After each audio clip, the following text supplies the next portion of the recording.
If you are sick and tired of everybody talking about how seed oils are poison and butter and beef tallow are superfoods, then this video is for you. In today's video, all we are doing is breaking down the science of fatty acids. You're going to learn exactly what a fatty acid is, what the difference is between a saturated fat and an unsaturated fatty acid, and what that means for heart health and heart disease. And we are going to cover the differences between short chain, medium chain, and long chain fatty acids and what that means for metabolic health. And lastly, we're going to discuss the differences between omega-3s and omega-6s, because even though they're both essential, omega-6 can end up being really bad for you and really inflammatory. So if fatty acids and the secrets of metabolic health is something that you want to learn more about, I share videos just like this all the time on my channel, Nutrition by Elsa.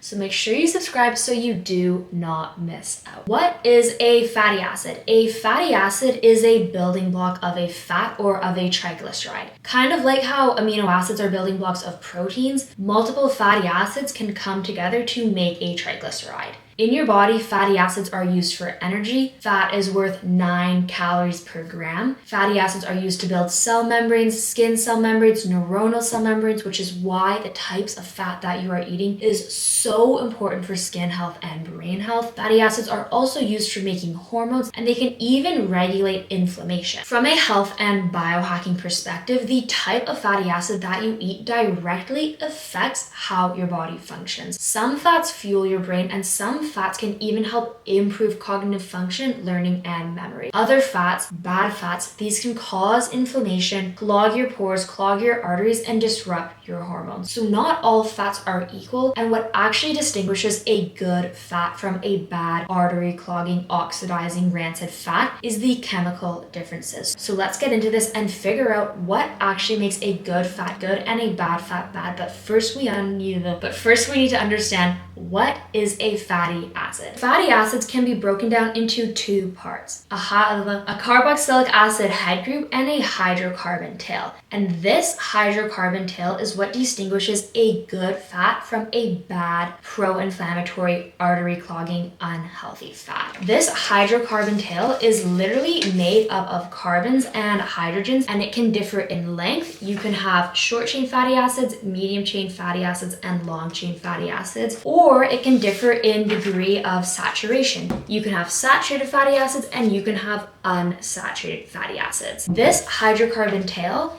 is what is responsible for literally separating the bad fats from the good fats. So it's critical that we understand what this actually is. The hydrocarbon tail of a fatty acid is composed of hydrogens and carbons. Every single carbon atom is bonded to a hydrogen. In a saturated fatty acid like this one here, the hydrocarbon tail will be completely saturated in hydrogen atoms. What this means is that every single carbon atom is holding onto the maximum number of hydrogen atoms it's allowed, and there are no double bonds. So that's what makes this a saturated fatty acid. It's saturated in hydrogens, and it also exists in a linear form. An unsaturated fatty acid is called an unsaturated fat because not all the carbons are holding on to their maximum number of hydrogens. Instead, some of these carbon atoms are participating in a double bond, and because they're participating in that double bond, they can't share a bond with hydrogen. So an unsaturated fatty acid has double bonds and it is not saturated in hydrogen atoms. And that is what distinguishes a saturated fat from an unsaturated fatty acid. And what's really interesting is that the difference between the linear saturated fatty acids and the kinky, wiggly, unsaturated fatty acids is that this then has implications for heart health. So because these saturated fatty acids are linear, they can pack together and stack really nicely. This allows each saturated fatty acid to form somewhat of a stronger bond within each other. They can tightly hang on to each other, and you get a more rigid fat. This is literally why butter is solid at room temperature. It's because it is so high in saturated fat that they pack really well, they stay really still, and they don't melt. There's no fluidity, they're rigid, and they're stuck together. Unsaturated fatty acids, on the other hand, because they are so wiggly, kinky, swiggly, they do not pack together very well. Instead, they kind of just like bounce around off each other, and that is why oils, these are all liquid at room temperature. It is literally because the unsaturated fatty acid molecules, they can't stack well, they cannot pack well, they're not forming this solid rigid structure. They're always flowing around past each other. So it's liquid at room temperature versus butter, which is high in saturated fat, is solid at room temperature. What this then means for your health is if your diet is very, very high in saturated fat and very low in unsaturated fatty acids, if you're eating so much butter and you never eat olive oil and you never eat fish, you're gonna start to have more saturated fatty acids in circulation in your body and inside of your cholesterol particles, and this can increase LDL cholesterol. What happens is because you are eating so many saturated fatty acids, your cholesterol particle is now full of all these saturated fatty acids that are so good at densely packing together. This LDL cholesterol particle now has all these saturated fats inside of it, and now it's more likely to cause atherosclerosis or clog your arteries and block your arteries because your cells have a hard time actually pulling that stiff, rigid LDL cholesterol particle in, so it stays in your arteries longer, where it's more likely to clog your arteries and cause this heart disease or this plaque buildup. It's stiff and rigid, and that's not good for heart health. If your diet is high in polyunsaturated fatty acids, that LDL particle will have more fluidity and it's easier for your cells to take it in and clear the cholesterol from your blood. Fatty acids can also differ in the length of the hydrocarbon chain, and this is critically important for metabolic health. This is literally why your medium chain fatty acids are so good at stimulating ketogenesis and helping your body burn fat. It is because they are medium chain in length. This is also why long chain fatty acids are more likely to be stored in your fat cells, in your fat tissue as body fat. It is all coming down to the length of the hydrocarbon chain. So first up, let's talk about your short chain fatty acids. There are 3 of them, and these are acetate, propionate, and butyrate. And propionate is very interesting because it may be able to lower cholesterol levels. Propionate can travel to your liver, where it may be able to inhibit the enzyme HMG-CoA reductase. And HMG-CoA reductase is the rate-limiting enzyme for endogenous cholesterol synthesis. Basically, what this means is if you are eating foods that are high in propionate, or you have a really healthy gut microbiome where these gut bacteria are synthesizing propionic acid for you, that propionate can travel to your liver where it stops and slows down endogenous cholesterol synthesis. Therefore, your body stops making as much cholesterol and your cholesterol levels will lower. Butyrate, another short chain fatty acid, this one is super interesting, especially if you are interested in gut health. Butyrate can act as a very powerful energy source for the cells of your small intestine and of your colon, and it can also stimulate the proliferation of your healthy gut cells, helping keep your gut wall healthy and strong. Next, there are your medium chain fatty acids or your medium chain triglycerides. You get a lot of these in your sheep's yogurt, your goat's yogurt, and in coconut oil. So your medium chain fatty acids, these are lauric acid, capric acid, and caprylic acid, and you can already tell right away that these are all saturated fatty acids, but they're not actually necessarily bad for you the way that stearic acid or palmitic acid are bad for you. What's interesting about MCTs is that because they are medium chain in length, they're actually absorbed differently. So while long chain fatty acids are absorbed via a chylomicron, and that chylomicron will first go to your fat cells and put those fats in your fat cells for storage, medium chain triglycerides instead, they go straight to your liver where they stimulate ketogenesis. This is why your medium chain triglycerides, your medium chain fatty acids are so good for metabolic health and actually helping increase energy. It is because they're not going to your adipocytes where they're getting stored as fats. Instead, they're going to your liver where they are being burned or turned into ketones. And now let's discuss the long chain fatty acids. These are things like omega-6, omega-3, or your saturated fats like stearic acid and palmitic acid. These are 2 saturated fatty acids, stearic acid and palmitic acid. They're both long chain and they're both saturated. Stearic acid, that is really high in animal fats like beef tallow or fat from animals. And palmitic acid, you get a lot of this in dairy, it's in avocados, and it's also in your animal-based fats like beef tallow and butter. And when we are talking about metabolic health, burning fat for energy, and beta oxidation, we are referring to the oxidation or the burning of palmitic acid, turning palmitic acid into energy. So if you're doing some type of steady state, easy cardio like walking, jogging, or yoga, and you're burning fat, you're probably mostly burning palmitic acid, and palmitic acid gives you a lot of energy. It's worth 9 calories per gram.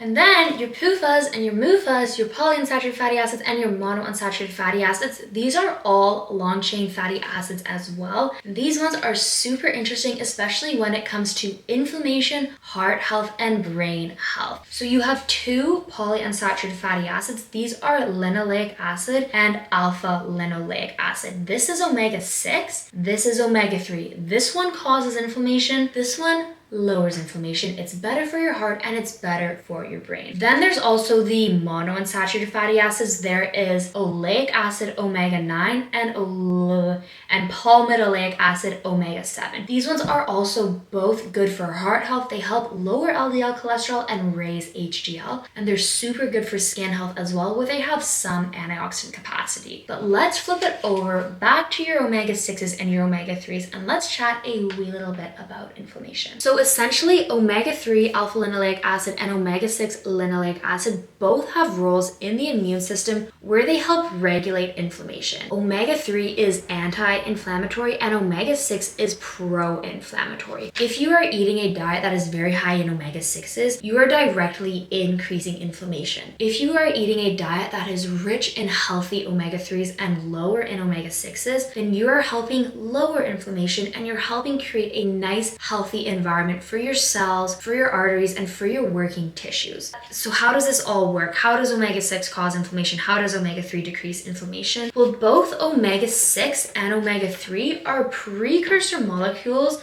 to signaling molecules that then go on to either press the inflammation on switch or the inflammation off switch. Omega-3 can be converted into EPA, and EPA can then be converted into anti-inflammatory signaling molecules, anti-inflammatory eicosanoids. Omega-6 can be enzymatically converted into arachidonic acid, and that arachidonic acid AA can then be sent off this way and used to make pro-inflammatory eicosanoids. So omega-3 goes this way and it gives you anti-inflammatory molecules. Omega-6 goes this way and it gives you pro-inflammatory molecules. And this is exactly why it is so important you balance the amount of omega-3s and omega-6s in your diets. Basically, to turn omega-6 into the inflammatory molecules and omega-3 into the anti-inflammatory molecules, you use the exact same enzyme. What this literally means is that if you are flooding the system with omega-6s, you're eating fried food, fast food, and seed oils, all high in omega-6, you're out competing the omega-3s for a spot in that enzyme where that enzyme will turn them into the anti-inflammatory molecules. Instead, that enzyme is being maxed out with these omega-6s and all it's doing is pumping out these pro-inflammatory molecules. Once you restore balance to your omega-3 and your omega-6 intake, you'll start to have more of these omega-3s being turned into the anti-inflammatory molecules and less of the omega-6s being turned into the pro-inflammatory molecules. So it is so important that you eat more cold water fatty fish, more healthy eggs, and more walnuts, for example, as sources of healthy omega-3s, and less fried food, fast food, seed oils, canola oil, and soybean to decrease your omega-6 intake. But the problem is, if you are eating too many omega-6s, the conversion of ALA into EPA and DHA is going to be very, very, very small, which is why, again, eating too many omega-6s can then be bad for brain health as well as causing inflammation. And so what your brain does with these fatty acids is it uses